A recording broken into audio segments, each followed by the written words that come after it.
Hello guys, आपका स्वागत है। आज मैं मानव जनन का पार्ट 4 करने जा रही हूँ। मैंने पार्ट 3 करा दिया है, तो चलिए करते हैं। शुक्र जनन, स्पर्मेटोजेनेसिस। शुक्र जनन की जो प्रक्रिया होती है वो वृषण कोश में होती है। ठीक है, शुक्र जनन की प्रक्रिया वृषण कोश में होती है।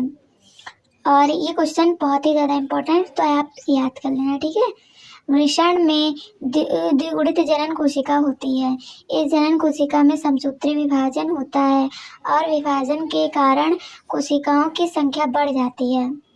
कोशिकाओं की संख्या बढ़ जाती है और समसूत्री विभाजन से स्पर्मेटोगोनिया बनाता है। स्पर्मेटोगोनिया, और इस प्रक्रिया को शुक्राणु मात्र कोशिका कहते हैं हम। ठीक है, जैसे शुक्र जनन की प्रक्रिया हम कह सकते हैं, जैसे इसमें कोशिकाओं का निर्माण होता है। स्पर्मेटोगोनिया मतलब शुक्राणुओं का निर्माण होता है। स्पर्मेटोगोनिया में आकार में वृद्धि होता है, तो लगभग डबल आकार के प्राथमिक शुक्रजन कोशिका का निर्माण करते हैं। ठीक है, ये आपको आंसर समझ में आया होगा। देख लीजिए, मैं नीचे कर रही हूँ, थोड़ा सा देख लीजिए। स्पर्मेटोगोनिया में आकार में वृद्धि होती है, तो लगभग डबल आकार के प्राथमिक शुक्रजन कोशिका का निर्माण करते हैं। तो आप ये आंसर याद कर लेना। अगर आपको नहीं समझ में आया तो चलिए मैं डायग्राम से एक बार और समझा देती हूँ। शुक्र जनन, ये जो शुक्र जनन की कोशिका होती है वृषण कोश में होती है, और वृषण की द्विगुणित जनन कोशिका होती है। ठीक है, द्विगुणित, ये जनन कोशिका द्विगुणित होती है। इस जनन कोशिका में समसूत्री विभाजन होता है। ये समसूत्री विभाजन होता है और विभाजन के कारण कोशिकाओं की संख्या बढ़ जाती है। जो कोशिकाएं होती हैं वो विभाजन के कारण बढ़ जाती हैं। और जो स्पर्मेटोगोनिया हमने बताया आपको, इसमें भी समसूत्री विभाजन ही होता है। ठीक है, चलिए मैं थोड़ा सा सही कर लेती हूँ पेज को। विभाजन के कारण कोशिकाओं की संख्या बढ़ जाती है और समसूत्री विभाजन से स्पर्मेटोगोनिया बनाता है। इस प्रक्रिया को शुक्राणु मात्र कोशिका कहते हैं। ठीक है, जो कोशिकाएं समसूत्री विभाजन से बढ़कर बनी उसे हम स्पर्मेटोगोनिया कहते हैं। ठीक है, और इन्हें मात्र कोशिका कहते हैं। स्पर्मेटोगोनिया में आकार में वृद्धि होती है, तो लगभग डबल आकार के प्राथमिक शुक्रजन कोशिका का निर्माण होता है। ठीक है, आप इस आंसर को याद कर लेना। चलिए एक बार और समझा दे रही हूँ मैं। ये प्राथमिक शुक्रजन कोशिका है, इसमें अर्धसूत्री विभाजन होता है। अर्धसूत्री विभाजन से द्वितीय शुक्रजन कोशिका का निर्माण होता है। अर्धसूत्री विभाजन से, ठीक है, इसमें भी अर्धसूत्री और द्वितीय शुक्रजन कोशिका में भी मतलब निर्माण होने के लिए इसमें भी अर्धसूत्री विभाजन होता है।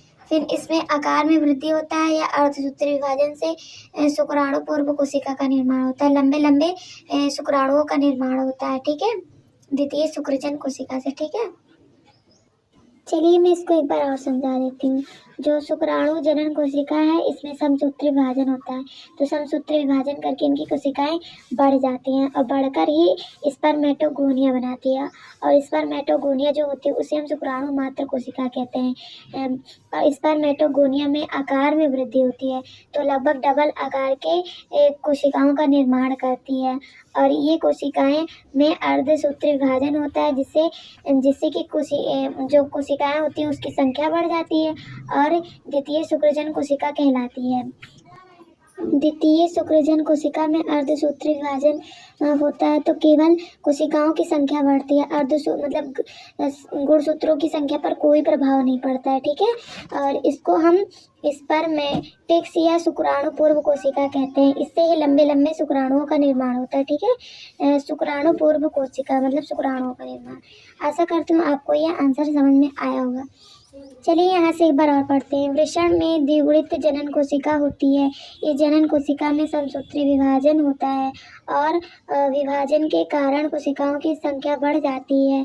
समसूत्री विभाजन से स्पर्मेटोगोनिया बनाता है। इस प्रक्रिया को हम शुक्राणु मात्र कोशिका कहते हैं। ठीक है, स्पर्मेटोगोनिया बनाता है, इस प्रक्रिया को हम शुक्राणु मात्र कोशिका कहते हैं। इसको 2-3 बार पढ़ेंगे तो याद हो जाएगा। स्पर्मेटोगोनिया में आकार में वृद्धि होती है, तो लगभग डबल आकार के प्राथमिक शुक्रजन कोशिका का निर्माण होता है। चलिए, अगर आपको ये आंसर समझ में आया होगा तो अपने फ्रेंडों के साथ शेयर करिएगा और इस चैनल को ज़्यादा से ज़्यादा सब्सक्राइब करिएगा, ताकि हम ऐसे ही और अच्छा पढ़ाने की कोशिश कर सकें। चलिए, थैंक्स फॉर वॉचिंग। मिलते हैं अगले वीडियो में।